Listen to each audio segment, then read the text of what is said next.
Hello. Today I want to talk about education in the liberal arts, which is the first part of Price's chapter on Christianity in the liberal arts. So the book came out in 1992, and we're going to deal with the first three sections today. That's the concept of education, the corpus of the liberal arts, and European monasticism. And then next week I'll talk about Boethius and the Carolingians and their palace schools. So the liberal arts. The term liberal arts is used in modern English to refer to the various subjects studied as part of a general undergraduate education, including such things as mathematics, the physical and life sciences, history, the social sciences, the arts, and philosophy. They don't have any necessary connection to Christianity and are secular or a-religious in content, nor were they religious in antiquity. But in the early Middle Ages, the system of secular classical education was confronted by and subordinated to religion, either permeated by Christian thought or at least tightly surrounded by it. In both antiquity and the Middle Ages, the liberal arts had a meaning different from what it has today, comprising 7 subjects, traditionally divided into 2 groups, the trivium and the quadrivium. That is, the 3 language arts of grammar, rhetoric, and dialectic, and the 4 mathematical arts of arithmetic, geometry, music, and astronomy.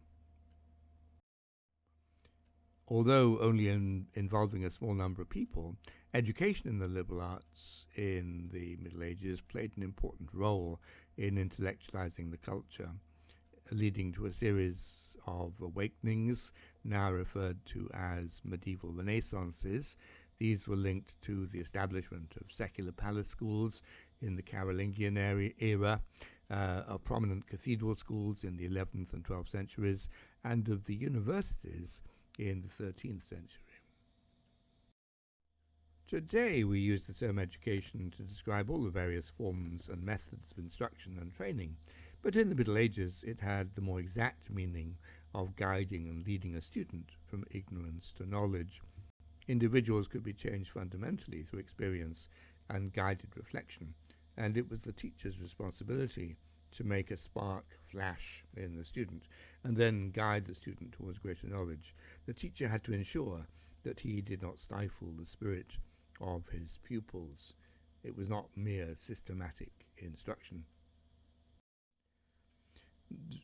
The medieval concept of education fostered new institutions and centers of learning. The collapse of the Roman Empire led to major changes in population distribution, political power, and economic activity. The concentrations of population had changed since antiquity. Barbarian groups had migrated in the 5th century and established political hubs. Some were near 2 old imperial centers, like Rome and Carthage, but others were in previously unimportant places such as Paris, Tours, Aix-la-Chapelle, Aachen, and Ravenna. Learning had survived in monastic centers, and once teaching extended beyond the cloisters, new secular centers of learning developed. In place of the ancient Greek academy and lyceum, new centers for learning had developed. Rome and other Italian centers encouraged clergy to study theology. New political centers wanted intellectually trained men to support their governments with knowledge of law and rhetoric, but also other subjects. So you have the rise of Carthage as a Vandal center, Ravenna under Theodoric for the Ostrogoths, Toledo for the Visigoths, and Frankish Aachen for Charlemagne and his successors. From the 10th to the 14th centuries, increasing economic security created societies in which more people had the opportunity to study, and there was more patronage for learning. Intellectual activity came to be seen as an appropriate use of time and wealth, for example with Peter Abelard, a petty nobleman turned scholar. Powerful men established large libraries, as did Holy Roman Emperor Henry II in Bamberg in 1007. When cultural centers or groups of intellectuals were occasionally disrupted, they also might migrate and establish new centres, as with the assassinations and civil war after the death of Theodoric, when Ravenna's intellectuals fled elsewhere, or disputes within a university. Pisa is a nearby haven from Bologna, Angers from Paris, Cambridge from Oxford. New universities came to be established as a consequence. Although its settings and concept may have been new, the fundamental curriculum of medieval education was an inheritance from the classical era. Already studied in the Hellenic period, the Romans' liberal arts was the corpus of learning which they thought that a Greek freeman needed to be considered educated. The formal division of the liberal arts into trivium and quadrivium was not established until the early 5th century, but the corpus itself was already established. In the Middle Ages, the liberal arts encompassed both the preservation of classical learning, especially through the language arts, and later the incorporation of the new Greek and Arab learning, especially in the mathematical arts. This following section will consist of 3 bits on the preservation of classical scholarship, the liberal arts, and authoritative sources. The preservation of classical scholarship. Although scholars in the early Middle Ages wanted to retain the content of classical education, few texts were available and few scholars could read Greek. Several encyclopedists, including the famous Isidore of Seville, listed the ancient writings and topics that should be studied and identified several Latin authors of eminence, including Ovid, Virgil, Lucan, and Terence, on specific subjects. Here we have a later illustration of Isidore from the 10th century, the man on the right of the left-hand picture. And then on the right, from one of Isidore's books, we have the famous European TO map of the world, which represents the medieval European concept of what the world was like, with the world divided into 3 continents, with Jerusalem at the center, and then Asia in the north of that image, Europe to the bottom left, and Africa to the bottom right, surrounded by an ocean. Given that the ultimate end for early medieval education was to understand the Bible's literal and figurative meaning, we should ask, why did they bother to study classical texts at all? Basically, the answer seems to be that they saw them as a guide to reading, providing inspiration, information, and instruction. Classical knowledge and languages provided the tools to mine the scriptures for meaning. In the early Middle Ages, far more work was devoted to interpreting the Bible, literally and figuratively, than to understanding or emulating the classical texts that were being studied. Learning in the Middle Ages was so essentially religious that it consistently resisted any secularizing influences. In the early Middle Ages, interest in classical learning was only for the sake of gleaning religious understanding, or at least theoretically, and in the later Middle Ages, interest in non-Latin learning was pursued for the sole sake of infusing Christianity into the ideas of others, again theoretically. Liberal education, however, was also a preparation for stepping into the front ranks of the church by believers learning to confront ideas.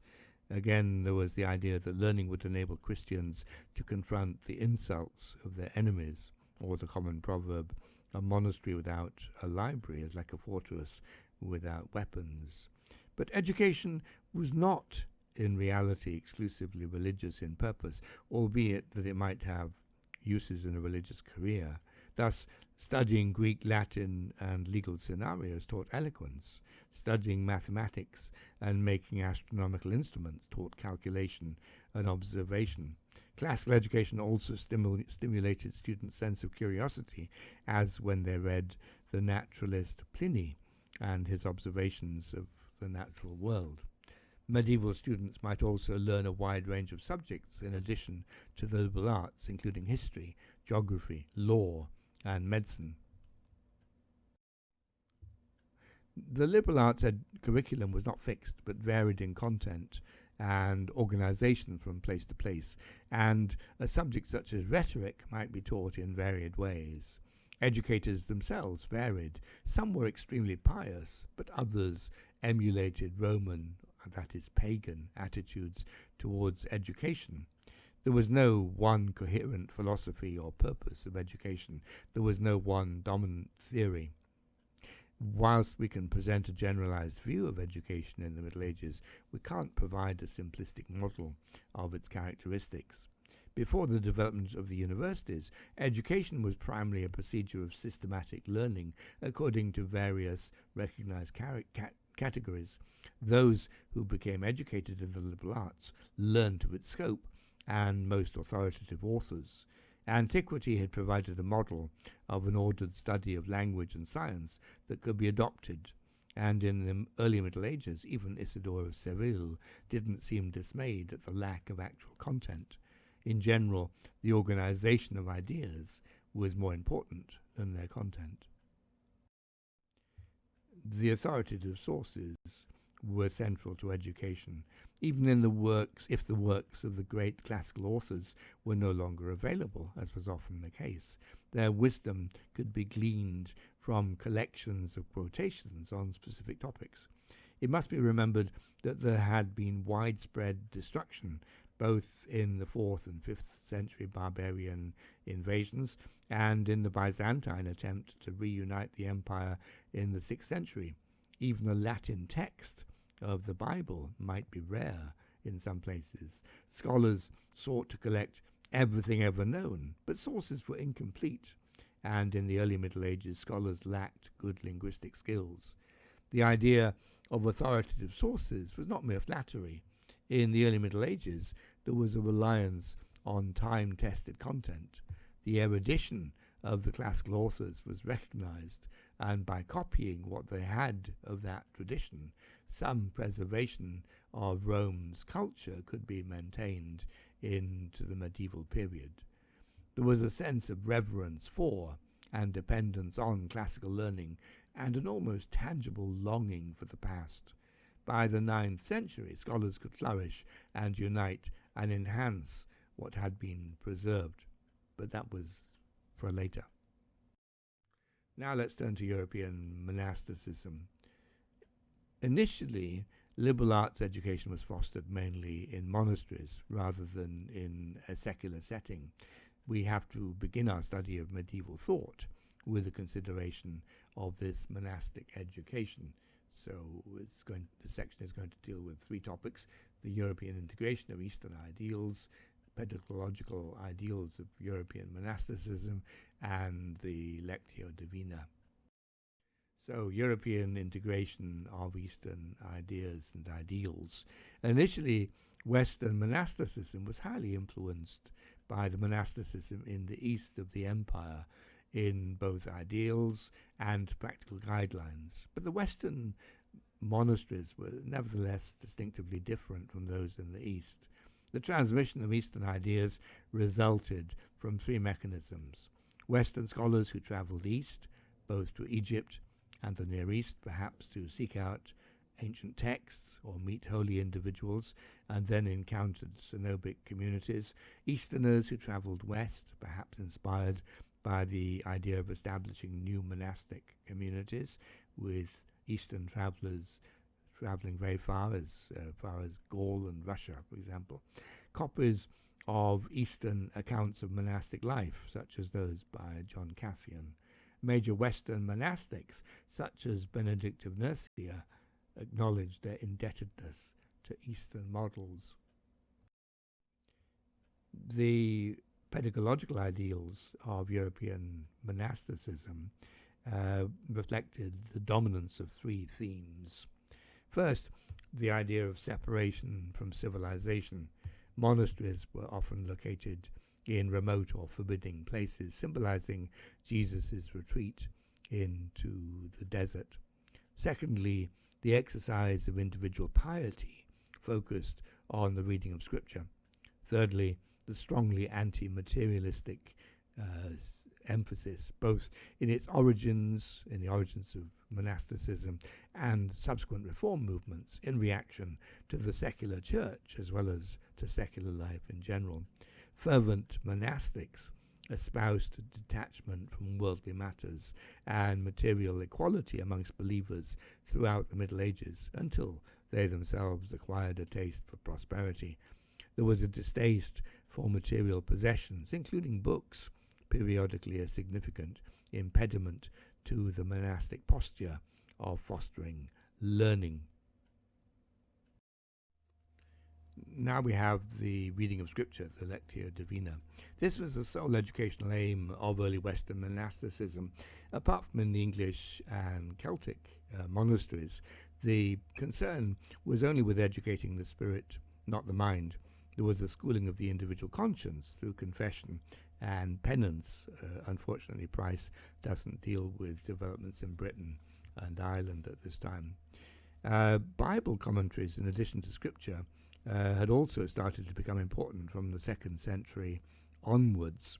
And by the 6th century, individual monks were devoting themselves to writing biblical commentaries, most famously perhaps the Venerable Bede in northeastern England. Here we have an early illustration of him. Bede's commentaries were very popular across Europe, and he also wrote manuals on teaching liberal arts as an aid to studying scripture. So, thank you for listening, and particular thanks to my patrons. And if you want to support my channel, then you're very welcome to do so. Like, comment and share on the videos. Subscribe if you want to be notified of future videos, and I'll give the Patreon and PayPal links below if you want to provide practical support. Have a good day. Oh, and next week we'll talk about both Boetius, the early scholar, and the Carolingians and their palace schools.